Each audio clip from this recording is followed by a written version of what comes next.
Hello money talkers, welcome to my channel money talks with Payal. So कल के दिन कैसा रहेगा निफ्टी एंड बैंक निफ्टी, उसको लेके इस वीडियो में हम बात करने वाले हैं। आज के हमारे डिस्कशन में था, जो मैंने आपको टेलीग्राम में भी अपडेट किया था, वो ये था कि निफ्टी में हम 22,355 और ऊपर के लेवल पर 22,440 के ऊपर ही हम ट्रेड लेंगे। एंड बैंक निफ्टी में 47,190 के नीचे या फिर 47,410 के ऊपर ट्रेड लेंगे। निफ्टी आज एक रेंज बाउंड मार्केट में रहा तो कुछ खास ट्रेड हमें वहां पे मिला नहीं, लेकिन बैंक निफ्टी की अगर हम बात करें तो 47,410 जैसे ही ब्रेक हुआ, आप यहाँ पर देख सकते हो कि हमें 510 तक का मूवमेंट, मतलब 100 पॉइंट का मूवमेंट बहुत ही इमीडिएट बेसिस पर मिल गया। तो होपफुली आज आपने वहां पर कमाई की होगी। अब कल के दिन हमें क्या डिस्कशन करना चाहिए वो हम यहाँ पर डिस्कस करेंगे। सबसे पहले आपको मैं यहाँ पर दिखाना चाहूंगी कि एफआईआई डीआईआई का डेटा कैसा रहा है पिछले दिन का। तो एफआईआई एंड डीआईआई का सैटरडे के दिन का तो बहुत ही एक नॉमिनल सा कैश फ्लो रहा है from out of the market, which is -126 crore. लेकिन हम पूरे मंथ की बात करें, यानी कि मार्च महीने की, तो एफआईआई की अभी तक जो बाइंग हुई है वो केवल 47 करोड़ की हुई है। लेकिन डीआईआई जो है 3700 करोड़ की उन्होंने बाइंग की है। तो जरूर इनकी ही वजह से हमारे जो ओवरऑल इंडेक्स में हमें ऑल टाइम हाई देखने का जो है मौका मिला है। अब ये जो आप मेरे स्क्रीन पर प्लेटफॉर्म देख रहे हो, ये है एम स्टॉक का मेरा अकाउंट, जहां पर मुझे F I I D I आई का डेटा, ग्लोबल इंडेक्स में क्या हालचाल चल रहे हैं, वो सब मुझे एक ही प्लेटफॉर्म के अंदर एक ही बार लॉगिन करने से सब कुछ दिख जाता है पहले ही स्क्रीन पर। तो ये मुझे काफी अच्छा इनका एक फीचर लगता है। निफ्टी के चार्ट्स पर अगर हम यहाँ पर चले तो यहाँ पे मैंने वॉच लिस्ट में जितने भी इंपॉर्टेंट स्टॉक्स है वो मैंने डाले हुए हैं, जो मुझे मेरे फोकस पर है। निफ्टी के चार्ट पर अगर हम यहाँ पर चलते हैं तो सबसे पहले तो हम देखेंगे कि डेली चार्ट पर क्या चल रहा है। तो डेली चार्ट के लिए हम यहाँ पर चलते हैं डेली के टाइम फ्रेम पर, विच इज दिस।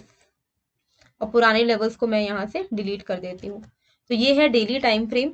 यहाँ पर अगर आपको देखने को मिलेगा कि जो हमारा ऑल टाइम हाई लेवल था, जो एक रेजिस्टेंस लेवल था, वो तो हमारा ब्रेक हो गया, जिसके बारे में हमने पहले भी डिस्कशन किया हुआ था कि 22,300 के ऊपर अगर ब्रेकआउट मिल गया है तो it is positive for the market. अब अगर ये रिट्रेस होता है तो 22,300 का जो लेवल रहेगा, 22,230 का जो लेवल रहेगा, ये दोनों एक buy on dip, important buy on dip levels हमारे लिए बन जाएंगे। अगर मैं आपको फिबोनाची के हिसाब से भी दिखाऊं कि कहाँ तक हमारा मार्केट रिट्रेस हो सकता है, रिट्रेस यानी कि जब करेक्शन आता है तो कितना नीचे गिर सकता है, तो इसमें भी हमारा जो पहला जो एक सपोर्ट निकल के आ रहा है वो यही निकल के आ रहा है कि 22,300 का लेवल निकल के आ रहा है। यानी कि हो सकता है कि मार्केट अगर अभी कहाँ चल रहा है, 22,390 के आसपास में चल रहा है, अगर ये यहाँ से फॉल होता भी है, 90 पॉइंट भी अगर ये फॉल हो गया, तो 22,300 पे बहुत इंपॉर्टेंट सपोर्ट है, वापस से बाइंग आ सकती है।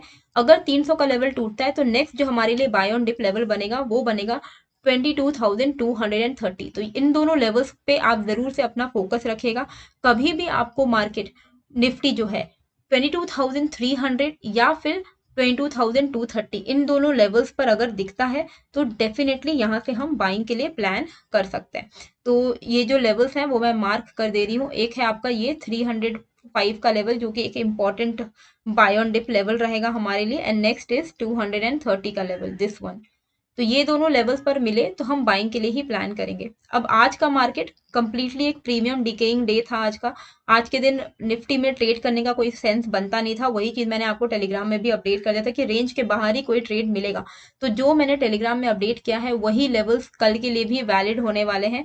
अपसाइड पे 22,440 का लेवल, एंड डाउन साइड पे हम यहाँ पर 22,350, इसके बाहर ही हम ट्रेड करेंगे। अगर मार्केट इस रेंज में है तो हम बेस्ट होगा कि हम ट्रेडिंग को अवॉइड करें, क्योंकि ऐसे मार्केट में हम option as an option buyer पैसे नहीं कमाए जा सकते, क्योंकि यहाँ पर जो है मार्केट में सिर्फ प्रीमियम डीके होता है। ओके, अब आगे बढ़ने से पहले एम स्टॉक के बारे में मैं आपको एक बहुत अच्छी चीज बताना चाहती हूँ। वो ये है कि यहाँ पर आपको जीरो ब्रोकरेज मिलता है। यानी कि अगर आप 999 प्लस जीएसटी का एक बार वन टाइम पेमेंट करके अकाउंट ओपन कर लोगे तो आपको सारे प्लेटफॉर्म्स मतलब डिलीवरी में, इंट्राडे में, F&O में, म्यूचुअल फंड में, IPO में, करेंसी में, सब में आपका कोई भी ब्रोकरेज नहीं लगेगा, क्योंकि हम लोग ऑप्शन बायर है। एक दिन में हमारा मल्टीपल ट्रेडिंग हो जाता है, 5-6 बार भी अगर आप ट्रेड करते हो और आप मान लो 20-20 रुपीज़ करके भी आप ब्रोकरेज पे कर रहे हो हर बार ट्रेडिंग करने में, तो आपका दिन का काफ़ी ज़्यादा अमाउंट जो है वो सिर्फ और सिर्फ ब्रोकरेज में चला जाता है। तो वो चीज़ सेव हो जाएगा अगर आप अपना एम स्टॉक में ट्रेड करना शुरू करोगे तो लिंक जो है मैंने डिस्क्रिप्शन पे दे दिया है, आप आराम से ओपन कर सकते हो 999+ GST करके। और यहाँ पर अगर आप अपना एनुअल मेंटेनेंस चार्ज भी फ्री करना चाहते हो तो आप एक्स्ट्रा में 999+ GST पे करके अपना AMC भी फ्री कर सकते हो। अदरवाइज आप 120 rupees every quarter as AMC पे कर सकते हो। अगर हम इनकी बात करें तो 1 साल के अंदर 8.5 लाख क्लाइंट्स ने ऑलरेडी 145 करोड़ के जो ब्रोकरेज हैं वो बचा लिए हैं। और सिर्फ जीरो ब्रोकरेज ही नहीं, आपको यहाँ पर मार्जिन ट्रेडिंग फैसिलिटी भी मिल जाता है, यानी कि आप अप टू 80% फंडिंग आपको मिलता है 700+ स्टॉक्स में, जिसमें आप डिलीवरी में भी उठा के लेके जा सकते हो मार्जिन में। और one of the lowest interest daily interest ये प्रोवाइड करते हैं, one of the lowest daily interest rate. फिर स्टॉक फ्यूचर ऑप्शन कर सकते हो, म्यूचुअल फंड, IPO, करेंसी, इन सब में आप ट्रेड कर सकते हो एम स्टॉक में। इनका अगर आपको कोई भी डाउट होता है तो आपको ये पता होना चाहिए कि एम स्टॉक जो है मेरे एसेट ग्रुप का पार्ट है, तो आप डेफिनेटली इसमें ट्रस्ट कर सकते हो। मेरा खुद का भी अकाउंट है। और टर्नओवर की अगर हम बात करें तो एक साल के अंदर अंदर इसने आप देख सकते हो कि 4 लाख करोड़ से भी ज्यादा का टर्नओवर किया है। 1100 करोड़ के ऊपर का इनका MTF बुक है। 40 करोड़ से ज्यादा ट्रेड हो चुके हैं। ऐप की रेटिंग भी 4 स्टार है। 3830 करोड़ का इनका से भी ज्यादा इनका रिटेल क्लाइंट होल्डिंग है। तो काफी भरोसेमंद एक प्लेटफॉर्म है। यूजर इंटरफेस इनका काफी अच्छा है, टेक्नोलॉजी इन्होंने अच्छी लगाई हुई है। और यहाँ पर अगर आप ट्रेड करते हो तो सबसे इंपॉर्टेंट चीजें जो होती है कि मार्केट, बाकी सब ग्लोबल मार्केट में क्या चल रहा है वो सब आपको बहुत अच्छे से यहाँ पर दिख जाता है। तो काफी अच्छा एक प्लेटफॉर्म है। वॉच लिस्ट आप अप टू 7 क्रिएट कर सकते हो। तो यहाँ पर आप ट्रेड अगर करोगे तो आपके डेफिनेटली बहुत सारे पैसे भी बचेंगे, एज वेल एज आप यहाँ पर मार्जिन में भी अपना ट्रेड्स एंड डिलीवरी उठा सकते हो।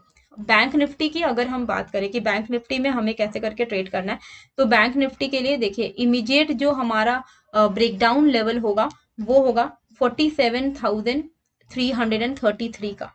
ठीक है, 330 मान के चलो आप इस लेवल को। तो 47,330 का लेवल अगर ब्रेकडाउन होता है तो हम यहाँ पर पुट साइड का ट्रेड यानी कि शॉर्ट साइड का ट्रेड कर सकते हैं। एंड अप साइड में 47,530 के ऊपर अगर निकलता है तो यहाँ पर हम लॉन्ग साइड का ट्रेड कर सकते हैं। अगर 330 का ब्रेकडाउन होगा तो हम यहाँ पर 47,200, 46,980 तक के टारगेट्स को एक्सपेक्ट कर सकते हैं। एंड अगर यहाँ से मार्केट 47,530 के ऊपर निकलता है तो हम यहाँ पर 700, 730 के लेवल्स को भी एक्सपेक्ट कर सकते हैं। मेरा जो हमेशा से सजेशन रहता है कि 80 to 100 पॉइंट्स में बुक कर लिया जाए तो वो सबसे ज्यादा बेस्ट है। अब अगर आपको एम स्टॉक में अपना अकाउंट ओपन करना है तो लिंक मैंने डिस्क्रिप्शन एंड कमेंट पे दे दिया है। आपको बस उसमें अपने डिटेल्स भरने हैं और डिटेल्स भरने के बाद आपका जैसे ही KYC कंप्लीट होगा आपका अकाउंट ओपन हो जाएगा। कुछ बेनिफिट्स जो मैं आपको यहाँ पर डेफिनेटली बताना चाहूंगी वो ये है कि यहाँ पर आपको 1 क्लिक में ऑर्डर एग्जीक्यूट हो जाता है। तो जैसे ही आपको ऑर्डर प्लेस करना है विद इन 1 क्लिक आपका ऑर्डर प्लेस हो जाएगा, ऑर्डर एग्जीक्यूट हो जाएगा। यहाँ पर आपको वॉइस सर्च की फैसिलिटी मिल जाती है, एज वेल एज यहाँ पर आपको प्री डिजाइन इंडेक्स बास्केट मिल जाता है जिसमें आप डायरेक्टली इन्वेस्टमेंट कर सकते हो। तो यहाँ पर आपको काफी सारे अच्छे बेनिफिट मिलते हैं जिसकी वजह से एम स्टॉक एक अच्छा प्लेटफॉर्म कहलाता है। और मैं खुद इसको यूज कर रही हूँ तो मुझे भी ये काफी अच्छा प्लेटफॉर्म लगता है। स्पेशली पैसे बचाने में तो काफी अच्छा प्लेटफॉर्म है ये। तो लिंक डिस्क्रिप्शन में है, आप अकाउंट अपना खोल लीजिएगा। आई होप आपको ये वीडियो अच्छी लगी है। कैसी लगी मुझे कॉमेंट करके जरूर बताइएगा। एंड नए हो तो सब्सक्राइब कर लीजिएगा। मिलते हैं फिर एक नए वीडियो के साथ। Thank you. Investments in securities markets are subject to market risks. Read all the related documents carefully before investing.